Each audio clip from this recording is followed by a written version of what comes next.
آپ کیا سمجھتے ہیں کہ ہم ایسے کو ملنگ تلنگ لوگ ہیں جس کے مرضی پیچھے لگ جائیں گے؟ ہم تو بڑے سیانے لوگ ہیں، ہم تو بڑی جلدی کسی بندے کو تسلیم ہی نہیں کرتے۔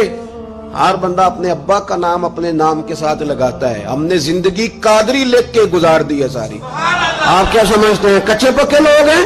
اور صرف یہاں نہیں، وصیت لکھ کے رکھی ہے، مریں گے بھی تو قبر پہ پہلے لفظ قادری لکھنا، اس لیے کہ خدا کے فضل سے ہم پر ہے سایہ غوث اعظم کا، اور ہمیں دونوں جہاں میں ہے سہارا۔